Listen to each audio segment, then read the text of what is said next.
Hello, this is Rebecca Seal, professor and pain researcher at the University of Pittsburgh. Welcome to the Pain Beat. Today we are talking about the modification of pain by homeostatic drives and survival threats. How do hunger, sleep, stress, and similar factors modify the pain experience, and how are they themselves modified by pain? What are the circuits and mechanisms underlying these interactions?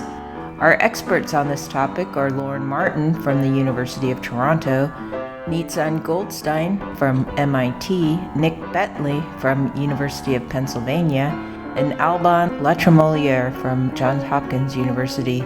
The organizer and moderator of this episode is Al Nee at Johns Hopkins University. Thank you for joining us, and we hope you enjoy.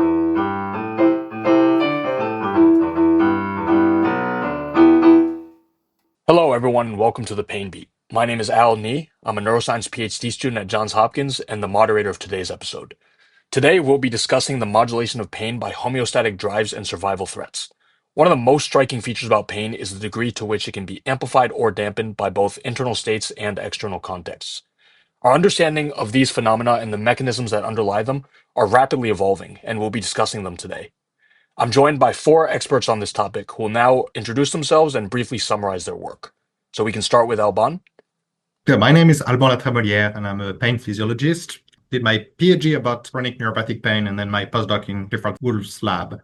And my lab now at Johns Hopkins University studies the interaction between sleep and pain, both to study how chronic pain alters sleep quality and how poor sleep can increase pain sensitivity. And so on the later topic, which we'll discuss today, I am particularly interested to understand where on the pain pathways, or speaking, sleep loss increases the signal to amplify the pain sensation.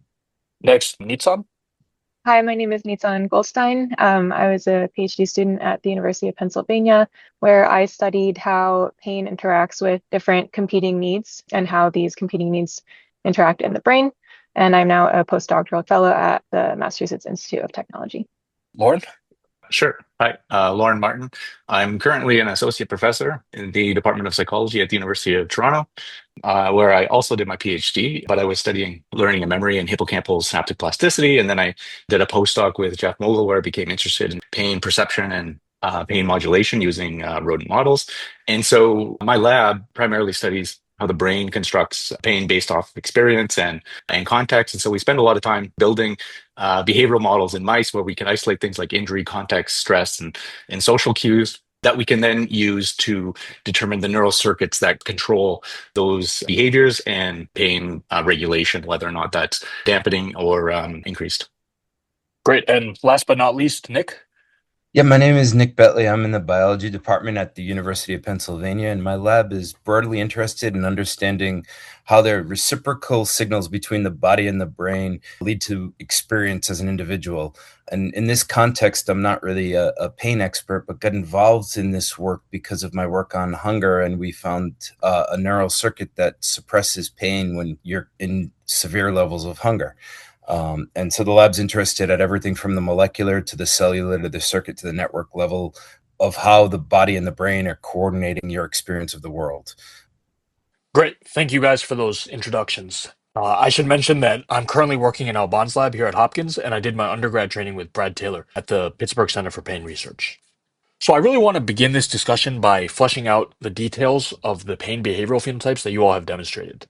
Pain is a complex, multidimensional perception that can be categorized in a number of useful ways. So, for example, we can distinguish transient pain evoked by discrete stimuli like a poke with a von Frey filament from more sustained and spontaneous pain.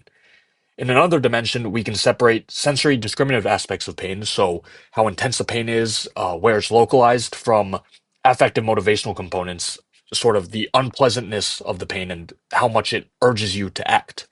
And crucially for our discussion, these various types and components of pain can be differentially modulated. I want to start with Nitsan and Nick. Can you guys please explain the effects on pain that you saw with food and water deprivation and fear protocols? Yeah, so what we found, which I think was pretty surprising and interesting to us, was that what mattered more in terms of how different competing need states like hunger or fear was not necessarily the source of the injury, but actually how long the pain lasted. And so we have these very acute, like you said, reflexive assays like Von Frey or hot plate, where you're looking at, a few seconds to a minute. And hunger didn't affect those pain responses at all, even though the responses themselves behaviorally are quite different. But when we looked out across hours to days, even to weeks, hunger had this really strong ability to suppress pain, whether it was inflammatory or neuropathic, whether we were looking at, withdrawal reflexes that are evoked or licking responses that are self-generated, sort of spontaneous. So there seemed to be a big importance there in time versus the type of injury. That makes sense within an evolutionary time point of when something like hunger might really start to need to overcome behavioral responses to pain, as opposed to avoiding something that's an immediate threat to yourself or to your tissue, where you might need to react to that as opposed to getting food, for example. Nitsan already brought up the evolutionary link that we might get to later in the podcast. But, I think that from not only our pain work, but other work done in the lab, that it's important to not think of these responses as binary, that there's an acute response and a long-term response, but that there's gradients of, the injury that you're responding to, and there's gradients of the intensity with which an individual organism, even with the same injury, is feeling that sensation that's unpleasant, that we would as humans refer to as pain. So when I think of the competing need space, I think you have to have an evolutionary outcome, because there's only one goal, and that's for survival, right? And if you were to tend to a sprained ankle until the sprained ankle is healed, even a human would die of starvation if you didn't get up and go to the fridge. And so that's how I broadly categorize the work we've done, regardless of the model we use, and in many ways why we've tried to use as many different models in the lab as we can. Great, and we will definitely come back to that. Alban and Loren, in contrast with Nick and Nitsan's experiments, in which changes in evoked pain behaviors only occur in the context of injury, like chronic inflammation and nerve injury, your interventions affect evoked pain thresholds even in uninjured mice. So, Alban, can you tell us about the effects of sleep deprivation on pain? I would say that both in across species, really, it's been reported that when the animals or humans don't sleep enough, they have an increased pain response.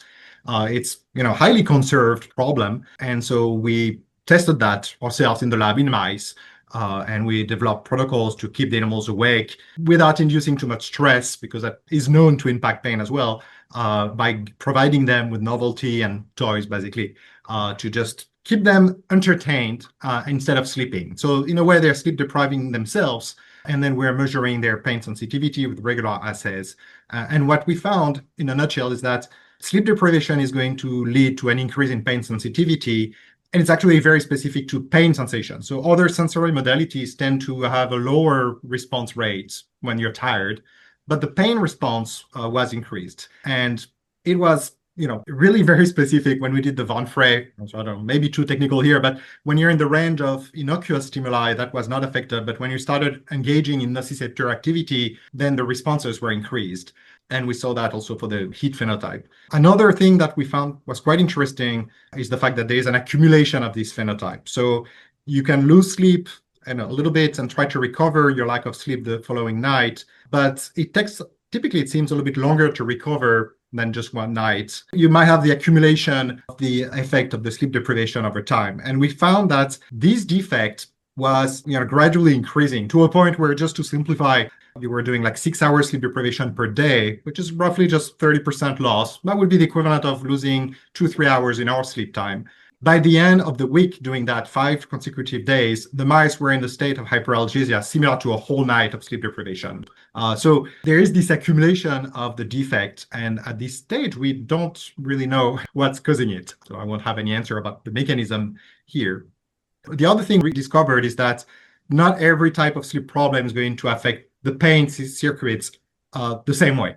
So at the behavioral level, we found that if you do total sleep deprivation by keeping them entertained for 9 hours, they will have a hot plate and Von Frey increased responses, indicating more pain. But if you do sleep fragmentation by waking them up every minute or two, that doesn't seem to affect their pain responses. But in humans, and then we don't have the full data here, but it seems that there's some indication suggesting that if you do sleep fragmentation, you might affect some type of descending controls. So that's a very interesting question because it means that considering pain is this very complex phenomenon involving a lot of pathways, the history, the context, and everything, teasing out exactly how the sleep disturbances affect pain will have various, answers. It was really interesting to me, the effect of sleep on pain, but it also made me think when I'm in pain, I don't sleep. So this sounds like a death spiral. How do you get out of this? At the moment, you don't really. I mean, it's thought to be like the big problem for chronic pain patients at the moment. Yeah. And it gets worse with time because you have the pain that can prevent you from sleeping, that can increase your pain sensation during the day. But then over time, that's a specific aspect of the human brain. We are way too cognitive. And so what happens on top of that is then when we don't sleep well, even if we don't realize we don't sleep well, but if we feel tired, they're going to think about it and they're going to use some stress that can cause some insomnia. And so what happens as well in patients is that you can also have this, not directly because of the pain, but pain-associated behavior causes insomnia that then is going to make your pain worse. Some of the things that I've been thinking about from our work is the fact that some of pain, some of your sensation of pain at least is cognitive. It's in your head, and humans, as you said, we can think about it and make it worse. And cognitive behavioral therapy is pretty effective at treating some components of pain. So it's really interesting that even though we have opposite phenotypes, there's this convergence of the brain being involved in either making pain worse or making pain better. Absolutely. Although just what we discovered recently with nerve injuries, that depending on the type of pain, they can be preventable or not. So we found out after nerve injury, the type of sleep problems caused by nerve injury is actually very different. We didn't see a major insomnia, but we found a fragmentation of sleep. And that's an example where actually it could just get into a vicious circle, but of a different nature. Because, sleep fragmentation makes you feel tired the next day. So you sleep, you don't remember any insomnia, and yet you wake up and you don't feel refreshed. And so that's exactly an example where you would feel tired, you don't know why, you start thinking about it. The pain fragmented your sleep, but then what's going to happen is that because you didn't sleep well, you're going to start thinking about it, and you might start getting into insomnia problems, wondering why I don't sleep well, why can I recover? And then that makes things worse because this sleep loss is going to make the pain potentially you feel during the day even worse. And then, it's a multiple vicious cycle problem. It reminds me also of the fear avoidance model of pain, right? Where fear and anxiety just feed the pain, and it's just kind of like this vicious cycle that you're speaking to. Yeah, these vicious cycles are brutal, and we really do need to find better ways to handle them. Nick, I'm really glad that you brought up the fact that we have opposite phenotypes. Unlike the increases in pain caused by sleep deprivation, your food and water deprivation and transient fear protocols with the Foxtrot or TMT cause a decrease in pain behaviors. And I think this is a perfect transition to Loren because he has also done some really amazing work with TMT, but in a slightly different context and shown actually, again, opposite effects. So, Loren, can you please tell us a little bit about your fear and threat experiments? Yeah, sure. So we were interested, and I had a really talented PhD student in the lab, Jeanette Baumbach, and she was really interested in kind of like the idea of hyperalgesic priming. It was just, kind of like inspired by some of the work from Ted Price and John Levine. And so, we started, with the typical hyperalgesic priming models where you'd inject CFA, the mouse would recover, and then you would inject like something like PGE2, and then there would be hypersensitivity that would outlast just a injection of PGE2 if it were injected into a naive animal that hadn't received CFA. But then we took it one step further, and we, instead of a chemical irritant directly injected into the previously injured paw, what she did is she actually applied a foot shock. And so it's a different type of physical stimulus. If you go through the fear conditioning literature, foot shock is sort of a threat stimulus. And so the interesting thing that came out of that was that the hypersensitivity returned in the previously injured paw, which was the CFA sort of recovered paw. But also hypersensitivity developed in the non-previously injured paw, right? And so there was bilateral hypersensitivity that lasted for at least a week. And so if you were just to foot shock a mouse and to track their von Frey thresholds over a few hours, a week, you don't see any changes in sensitivity at all. And then that's where we decided to start playing around with other stimuli. And because I'm sort of interested in how the brain sort of constructs pain and expectation and some of these things, we decided to use TMT, which is a synthetic predator cue derived from the red fox. And so we'd gone through the literature, and sure enough, there is some evidence in the literature that if you give a high enough concentration of TMT, you sort of push the stress axes towards like a stress-induced analgesia almost. But what we did is we just gave a mild application of TMT, and so we cut it down to it was like very, very low concentration, 10% TMT. And we started playing around with naive animals. And what we noticed is that there was a transient hypersensitivity that developed, which lasted about 3 days. And then we asked, well, what would happen if we were to CFA prime these animals?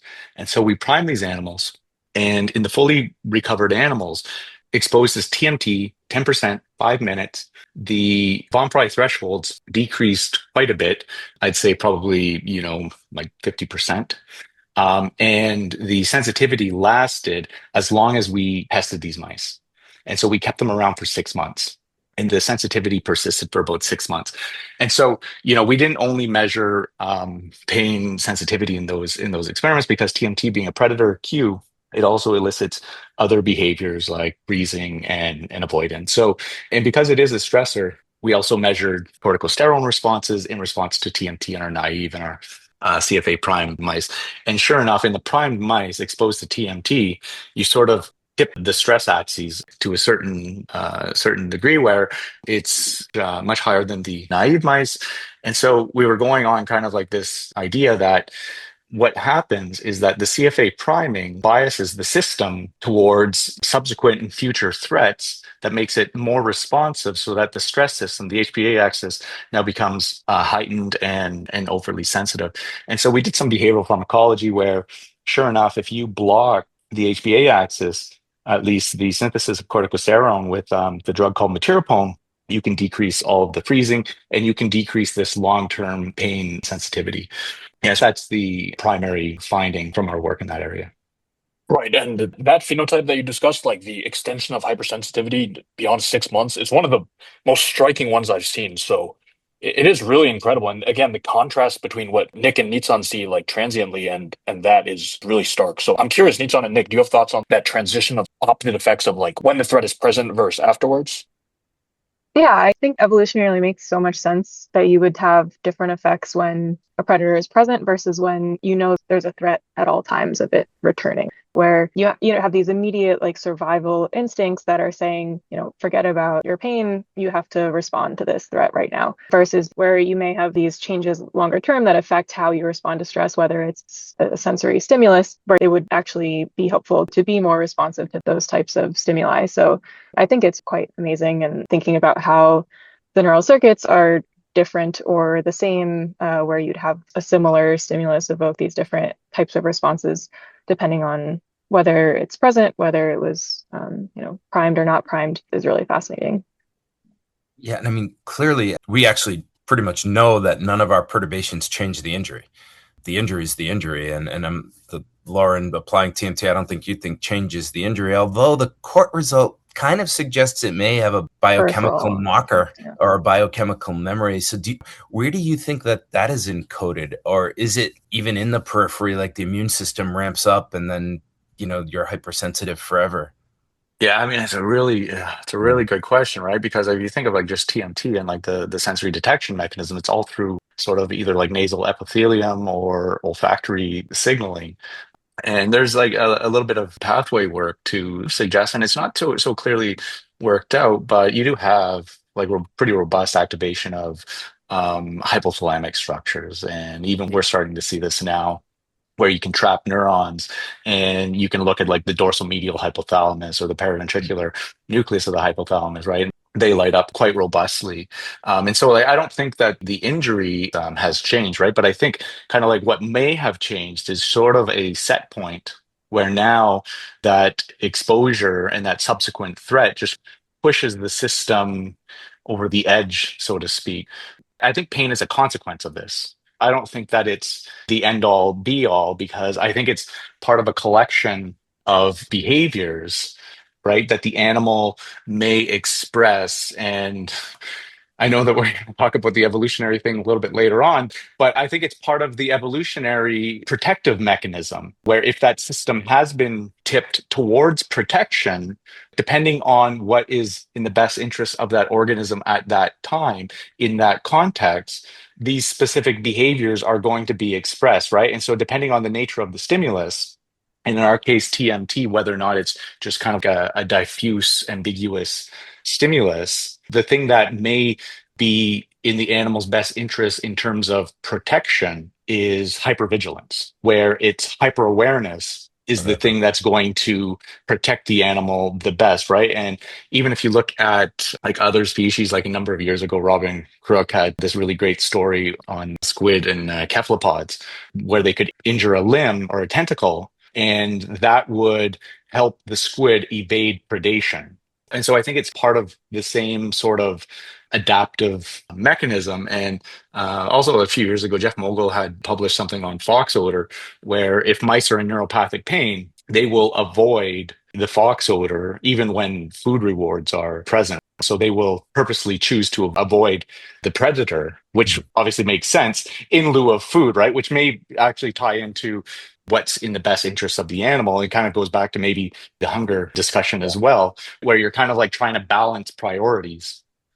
I think one of the things you said at the very beginning, you were interested in what the brain in pain looks like. What is the encoding of pain in the brain? It's something that I've been thinking about a ton in the past 2 or 3 years, and Nitsan's work really highlighted, like, is there a bottleneck somewhere where we can get a neural representation of pain, and what is it?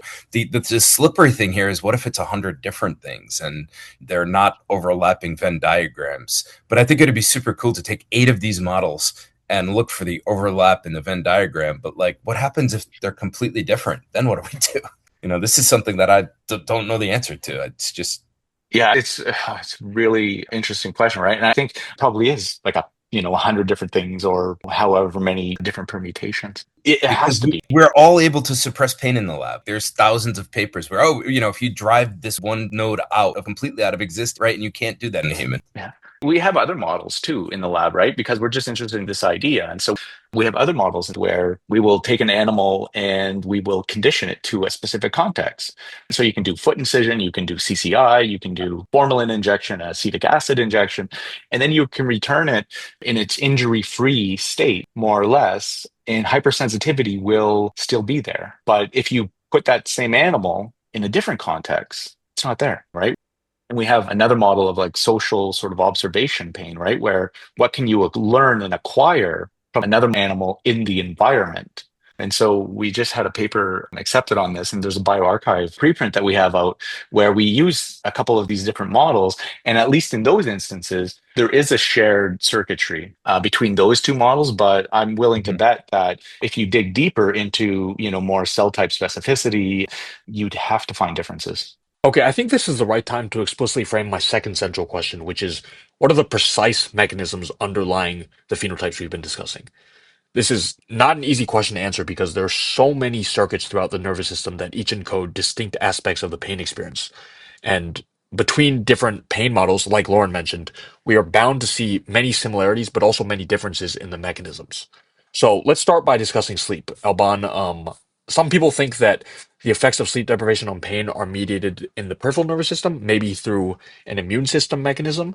And for those who think that it's more of a central phenomenon, there's still theoretically the possibility of pain signals being amplified anywhere in the ascending pathways. So, for example, maybe early on in the spinal cord or brainstem, or in higher order areas like the cortex. And then there's also the possibility that these effects are mediated through descending controls. So maybe through modulation of projections from the brain to the spinal cord. I'm curious, what do you think of these possibilities?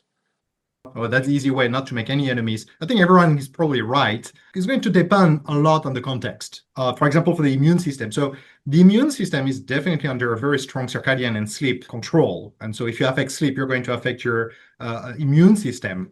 And typically what the consensus is going to be is, and it's been observed over and over again, is that if you're sleep deprived, you don't have enough sleep, you're going to shift your immune system towards a pro-inflammatory profile. What's interesting is that if you look quite carefully in the studies, in naive states, that alone doesn't seem to be causing a huge effect. You can have like more of these cells, they're primed, they're more geared towards a pro-inflammatory state, but they don't seem to be increasing your pain per se at that stage. However, they will act as a risk factor where if you have a challenge that occurs on top of that, there's this recent paper about like tooth pain, TRPV1 involvement here, but many studies actually fit with that. You don't sleep enough, you have your immune cell that is primed. If nothing happens, then you can go through it, at least temporarily. But if you have a challenge, an immune challenge at that time, then that can open up like the whole reaction that is way over stimulated, too strong, and can lead to some abnormal pain as a side effect of the inflammation that goes haywire. So that's the immune system part. So it plays a role, and depending on the condition, if you're healthy otherwise, then that's fine. If you have a chronic inflammatory pain, that can be a very different topic. If you have ongoing inflammatory pain is one thing, could be different from situation where you can have flares, and in which case that could just promote the flare, or if the flare happens at the same time, can lead to harder, longer consequences. Same for the descending control. That one is very interesting because those descending controls in pain are not easy to study and to know exactly what their function is. I mean, for stress-induced analgesia, yes. But for the less common situations, how they influence your pain, it's sometimes a little bit more complicated. There is this type of descending control like diffuse inhibitory controls, the DNIC, that basically have been found to be not affected if you don't sleep enough. So if you spend the night without sleeping, the next day they are going to be intact, those descending controls. But if you have a sleep fragmented, waking up too many times at night, they specifically seem to be affected right away. The big question would be, what does it mean in the normal daily life? Because it's a type of descending control. And so again, that would depend on the context. If you don't need to use those descending controls during the 1 or 2 days after your sleep fragmentation, you should be fine. But then that's a risk factor if you need to have them and they are not available at that stage. And the final one, the big one also that has been proposed is how to call that some kind of cognitive pain aspect of things. And that's very interesting. What I mentioned early on with the idea of like the sleep loss that is causing some defect that take quite a long time before you recover them. That is something that you observe in cognitive processes. When you don't sleep enough, it's going to take your head several more days to go back to the normal level. And the pain hypersensitivity we found seemed to fit with this profile. And so that would suggest a very strong kinesthetic role of cognitive processes into amplifying the pain response. Exactly how that works, I don't think we need to go into the detail of all the possible structures, plus otherwise I'm going to be biased and just push the ones we're interested in, so I won't. But that would be a big avenue of interest at the moment. Yeah, and there's been some great work on some specific candidate regions, but I think it's worth noting that no one has taken an unbiased screening approach. So we're actually currently conducting a whole CNS FOSS map to get a better picture of the complete set of changes that are underlying our phenotype. Okay, moving on to Loren, you already brought up the hyperalgesic priming framework as well as the court dependence of your phenotype, but I want to pick your brain a little bit more.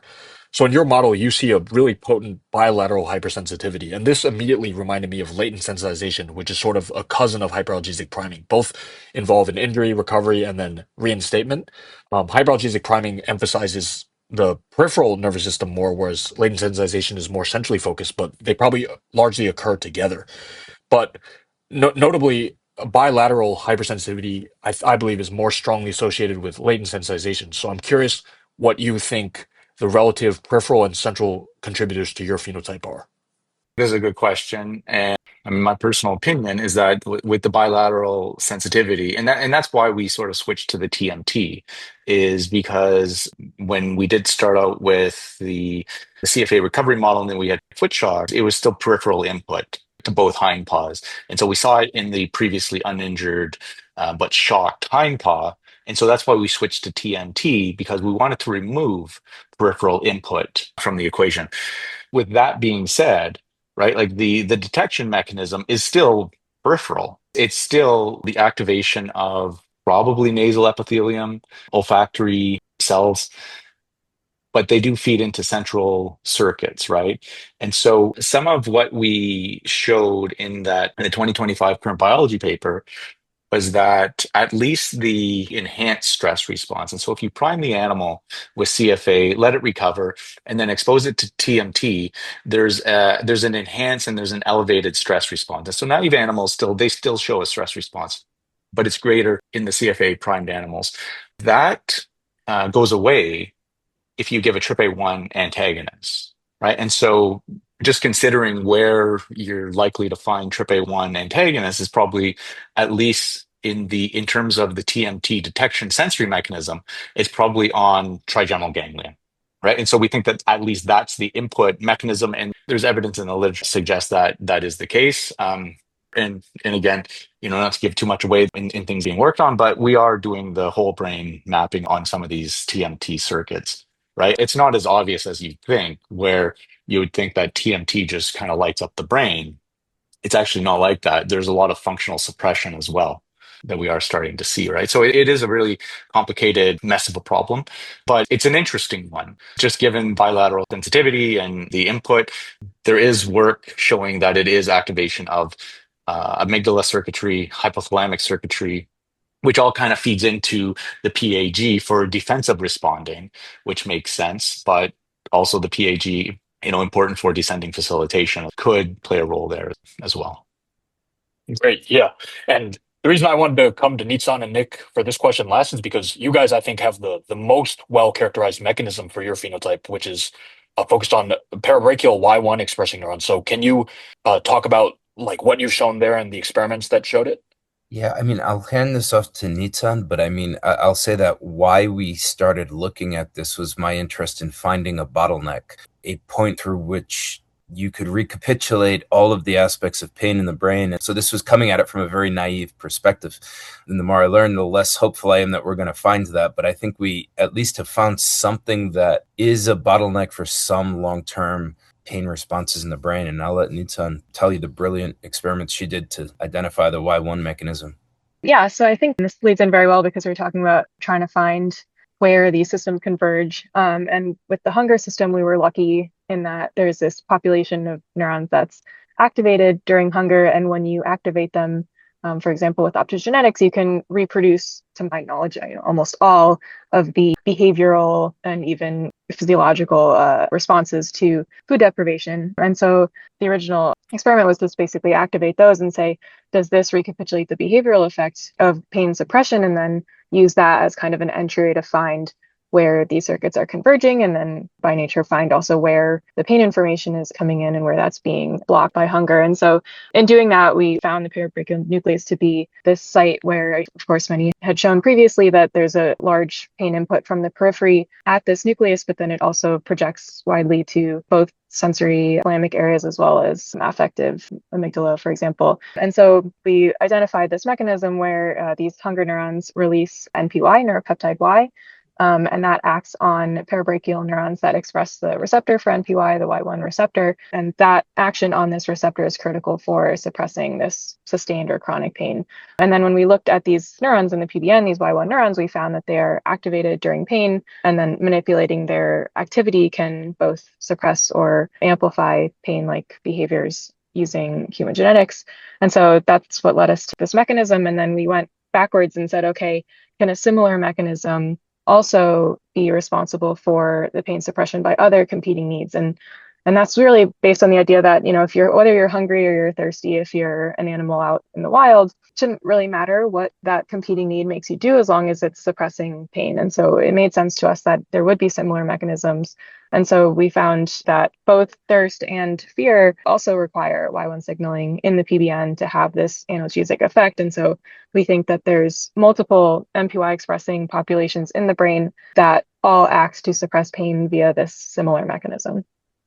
Yeah, so in many ways, it's a simple mechanism, right? Anything that increases NPY in the parabrachial nucleus has the ability to suppress some of these longer-term responses to an injury. And on the bright side, I like to think that maybe this is one of the first central bottlenecks with which pain information is distributed throughout the brain. But, there's also spinothalamic projections. There's also the stuff Loren and Alban have been talking about, stuff that happens in your brain because you think about these former associations. And I would be hard pressed to imagine that the parabrachial nucleus is involved in those, but I think it actually might be fun to test. I think that highlights some amazing work recently where people started to dissect out those pathways from the nociceptive pathways and block them one by one.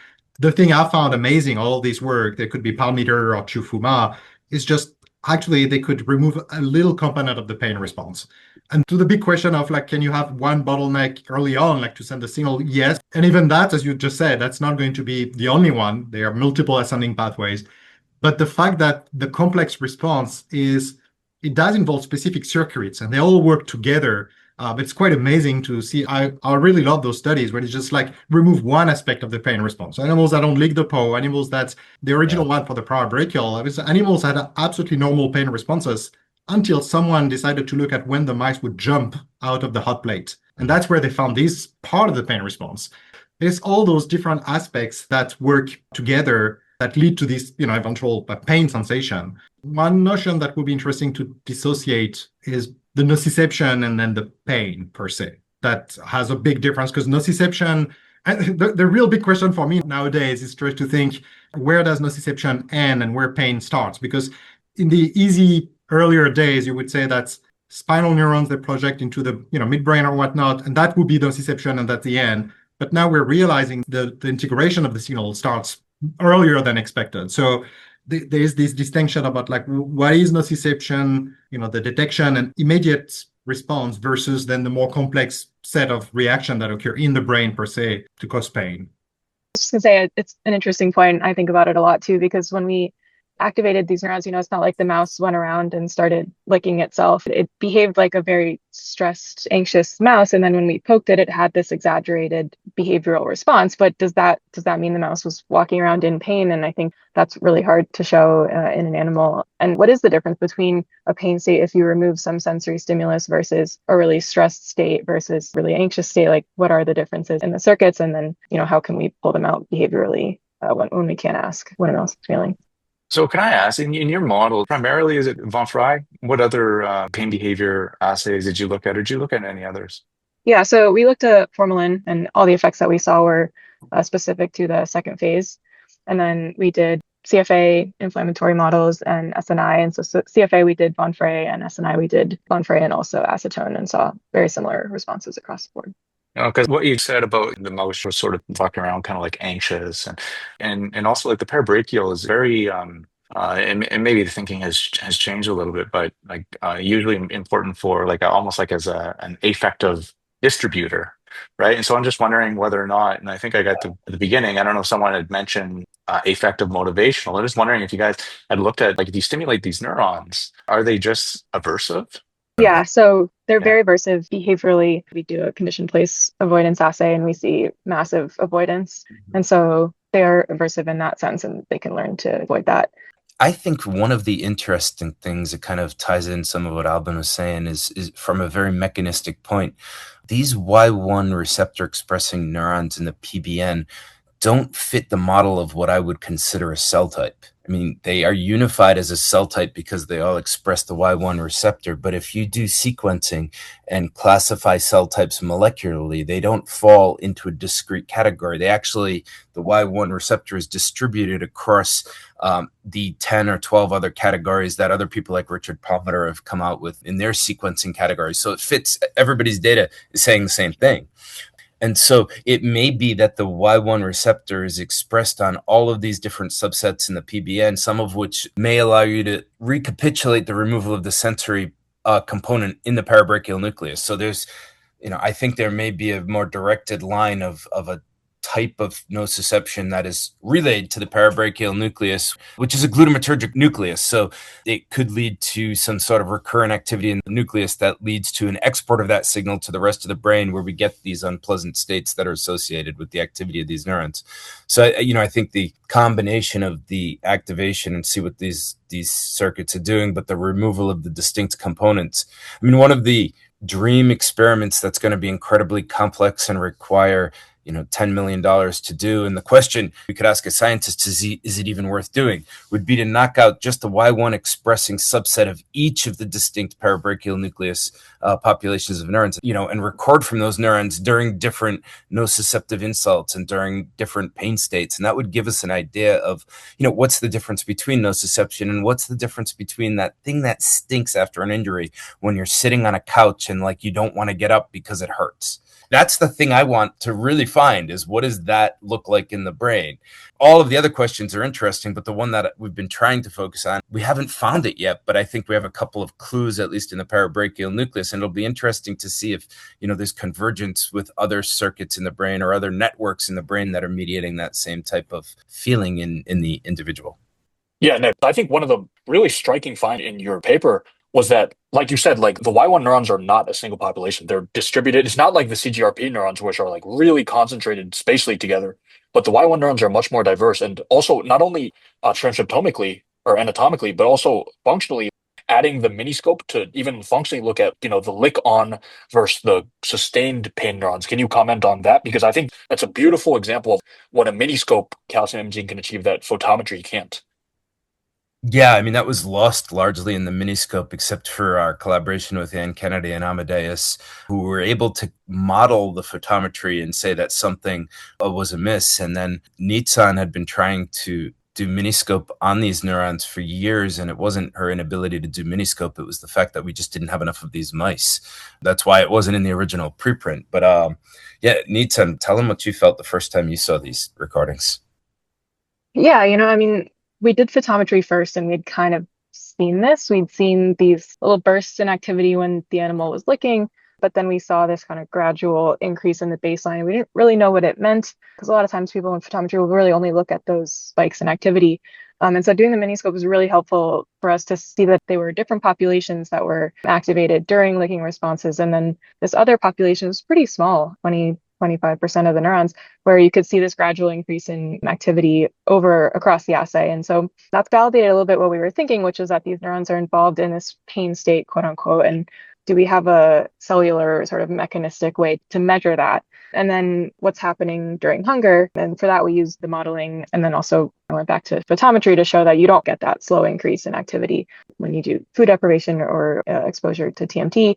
And so, yeah, it was really helpful to be able to see that in individual neurons in the behaving animal. And then, yeah, a huge question that still is out there for us is what are the differences between those populations? We talked about different molecular, different spatial populations within the PBN. Does that explain the different functional responses that we saw? And then the question is, why do they need to track licking? That's a really big question. We have some thoughts based on what the licking activity looks like throughout the assay, but big open questions there too that kind of sparked. I would say the other big question we have is there are these we call them pain-on neurons. You can call them whatever you want, but they're the neurons that seem to track the unpleasant state that is intermittent with the licking. Are these neurons pain-on if you were to give a different kind of injury? So if the animal had a neuropathic nerve injury or something, would that be the same neuron? And I hate to say it's unanswerable, but this is the kind of thing that if I were to submit a grant on, reviewers would be like, oh, you simply can't do that because you've got plasticity from the first injury. Right. And I think these are the kinds of questions we have to figure out ways, though, to answer, because then that will tell us about the convergence versus the divergence across the networks. And that will give us some clue as to whether pain is 100 different diseases or if it's, 3 or 5. And I think getting a sense of even that question is something we don't know today. Nope, I echo that, because the feeling is when you talk with industry trying to find the treatment, or even some clinical folks are going to be like pain as a one entity. And I think that it's really hurting the field, because it's not that. That would be lovely eventually to find the one thing, but I think that we should change our way of seeing it to understand there are different types of pain. And look at the success that they've had in cancer treatment when they viewed cancer as a polylith disease. And the same thing's going on right now in the Alzheimer's field. And I think even at some level in the autism field where, we've considered it a spectrum. And I mean, sure, the behavior's spectrum, but it's not. There's completely different molecular, cellular, and network disorders that lead to the manifestation of a similar phenotype. Just one silly question, actually, for the mice with the hunger. When they're, they've been starved and they need to eat, so they don't have pain, do they eat too much at once, or is the system able to block the, overeating? Because I remember those studies showing that if you ablate some of those parabrachial neurons, the mice, the bolus, food bolus is too big and it distends the stomach. I was just wondering, in your system, is it like reacting very quickly, or? It's crazy. So they will eat. So if we were to activate the whole system or refeeding, the animals have a very stereotyped refeeding pattern, and they will eat about 0.8 grams in the first hour. and there's a mechanism, and CGRP neurons are involved in this mechanism, but there's a feedback mechanism to say, oh, my stomach is distended, I can't eat anymore. And so they'll take a break for the next hour or so. The really interesting thing that emerged from the first study back in 2018 was that the population of hunger neurons that suppresses pain, it's about 300 neurons. 300 hypothalamic AGRP neurons that project to the parabrachial nucleus. They release NPY there and suppress pain. You can activate those neurons all day and all night, and the animal will not eat. I think it was back in 2011 I did that experiment, and it didn't make them hungry. And we were like, what the heck do they do? And Richard Palmer had work at that time suggesting that the release of GABA from those neurons suppressed visceral malaise, so suppressed the nausea. And then 8 years later, we showed that the release of NPY from the same neurons. So these neurons have two distinct functions by acting with two different neurotransmitters, suppresses the behavioral response to pain in these inflammatory models that we had shown. It gave us a little bit of hope that can we turn these neurons on? That would make an individual not hungry, but maybe dampen down pain in some contexts. Obviously, we've never found a way to selectively turn on just these 300 neurons.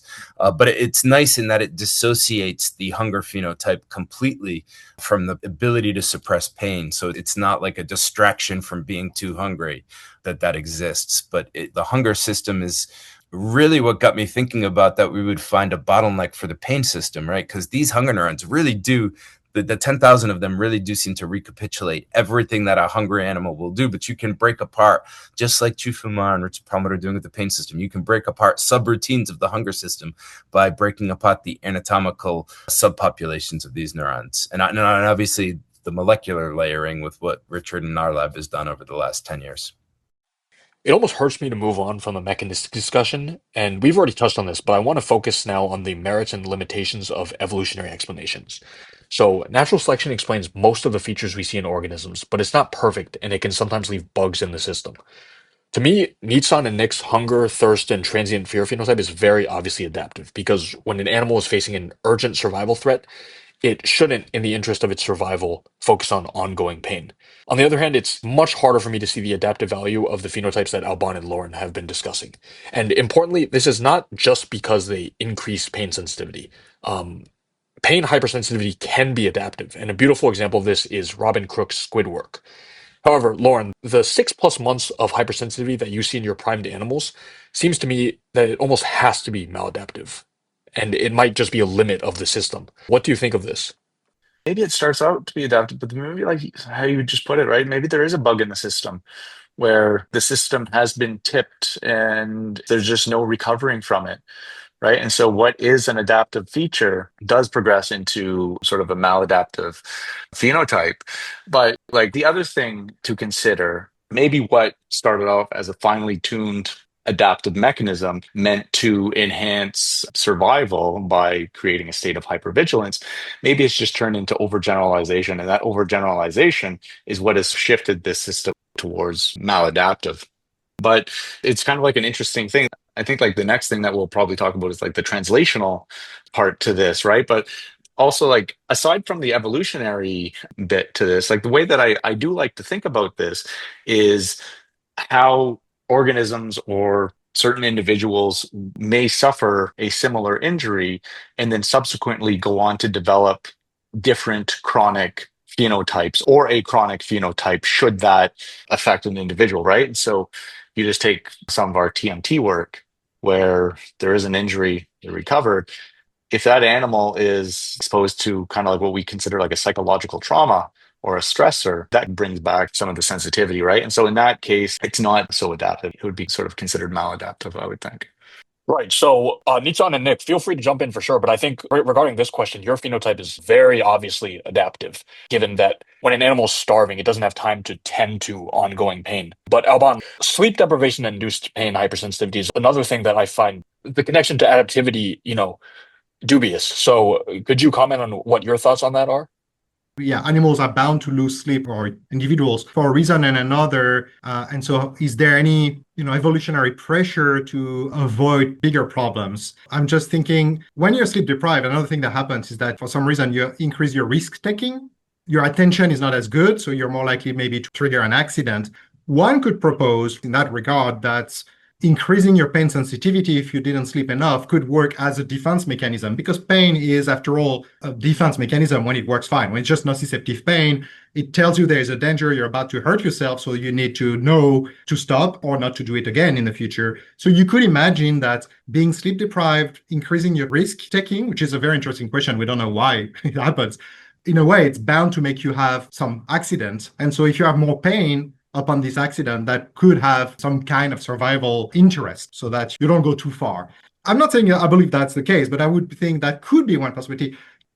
You remember I said at the beginning that when you're sleep deprived, a lot of sensory systems are actually not working as efficiently. Mm-hmm. So you could imagine the other way around. You could imagine that, and I'm biased because I'm a pain person, so I always want to put pain as the winner, to say that basically what happens is that the pain system survives that. It's just not attained. You're sleep deprived, your other systems are less responsive, less efficacious, but nociception and nociceptive pain are maintained as a survival tool. You could see it both ways, I would imagine. But when it gets to chronic aspects, I would call that maladaptive for sure.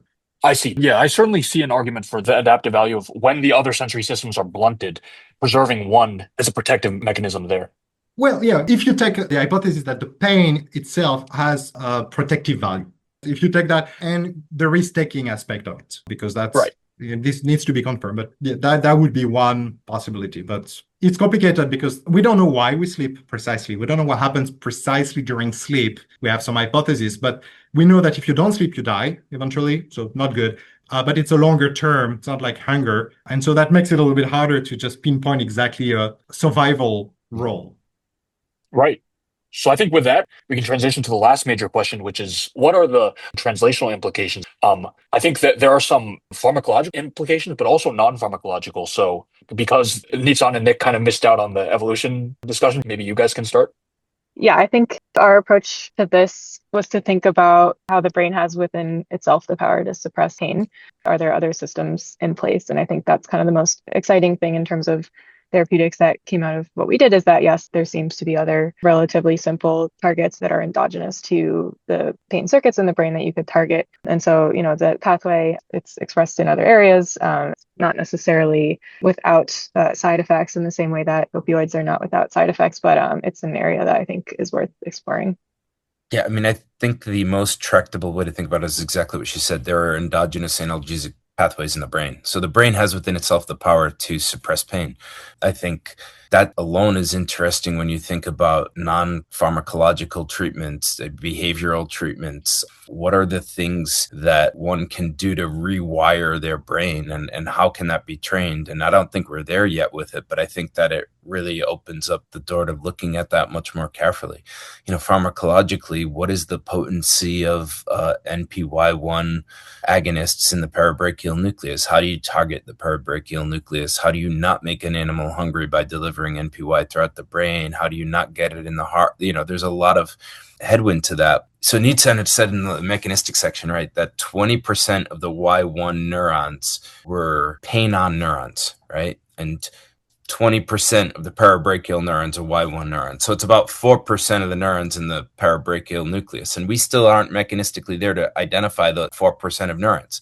But when we identify that 4% of neurons, is there something else in there that provides a better drug target that's somewhat more unique in the brain, or at least not overlapping with as many systems?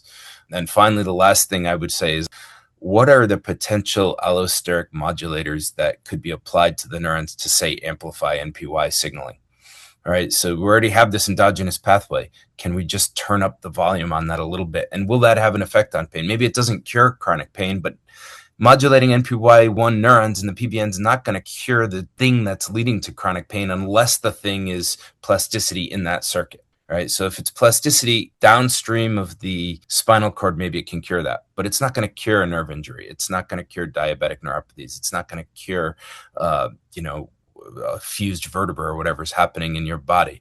But it could suppress the unpleasant feeling that you get because of those things. So I think there's a lot of different angles there, but it doesn't present us with a tractable target today to go open a company and cure pain. And so, that's, I think, why more work is needed. But I think we're finally getting to this molecular cellular level of resolution where you can see an endpoint. You can see targets coming. Right. And I think that's very exciting. So Next, we can go to Loren. Do you have thoughts on pharmacological versus non-pharmacological pathways forward? So I think like with a lot of what we've done in our models and how I think about whether or not it would be useful as like a preclinical model for like therapeutic discovery.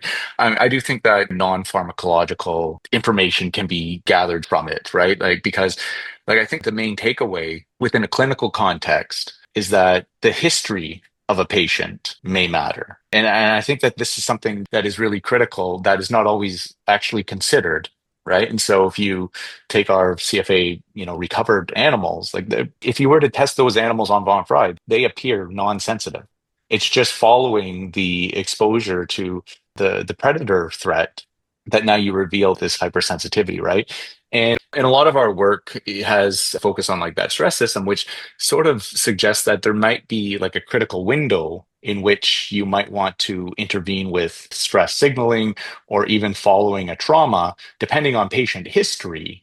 There may be critical juncture point where whether or not that's a non-pharmacological therapy, whether or not that's cognitive behavioral therapy takes a long time, but it could be something like that. But it also whether or not there's a targeted pharmacological intervention to actually reduce stress signaling, right? I do think that there's got to be like a stress buffering system or therapy that would not tip the person or the organism towards the persistent hypersensitivity that we see. And we know that we can blunt it if we do reduce stress prior to and or during the event. And we do have some evidence that even if we were to blunt it a little bit after the event, then you do reduce that sensitivity. Right. And finally, Alban, your thoughts on this and where sleep might come into pain treatment? I think it is very important. I think every patient would agree that that's the key thing they would like to have, the ability to sleep better. It's complicated. A lot more work needs to be done to understand exactly how it works. For example, at the pharmacological level, most of the drugs that are given to sleep are producing pretty bad sleep. We don't have good sleep inducers at all. So there's a lot of work here because I would not say that if you have chronic pain, taking some pills to sleep, the current ones we have are going to have a major effect because they're actually going to promote sleep that is not so good. Mm-hmm. But you will need to be mindful of your sleep because, for example, if you take morphine, you make your sleep far worse. And so people need to be very conscious about that. And so hopefully in terms of pharmacological developments, finding drugs that promote good quality physiological sleep will definitely be needed because they are not there. The current ones are really bad. And for the therapies, I agree that there will be room for that because I think we're all kind of guilty of doing what we forced our mice to do, which is like going to bed a little bit too late and waking up a little bit too early, to do the things we want to do. And we shorten a little bit the sleep. And then we can accumulate this sleep loss. And so it's not really visible right away, the effects, but that could have long-term consequences. So education about quality of sleep, it's good, but the behavioral therapeutic approaches, they are not just promoting sleep. So I was talking about those strategies, and the way to consolidate the sleep of patients was to sleep deprive them a little bit so that when they sleep, it's more consolidated. But they were inducing a little bit of sleep loss. And so you have to be careful about exactly what you're trying to heal, because otherwise you could actually make the situation worse. In terms, like you imagine you remove the fragmentation, but then if you keep doing this consolidation paradigm, then you cause this little bit of sleep loss that then can just increase your pain in another part. So I think it could be helpful at the therapeutic level, but we do need to understand a little bit better the systems before we can apply it. At the clinical level, people ask about the quality of sleep and try to get more information about that because my feeling is that it's still something that you're likely to hear someone says, okay, let's solve the pain and that should be better. And I think that you should try to help the sleep as soon as possible to, avoid things getting worse. Right. And so that concludes our episode. And I want to thank all of you for joining us today. Thank you, everyone, for a stimulating and insightful conversation. Music for this episode was provided by Kevin Seal. You can find other episodes of The Pain Beat on Apple Podcasts, Spotify, and the Pain Research Forum.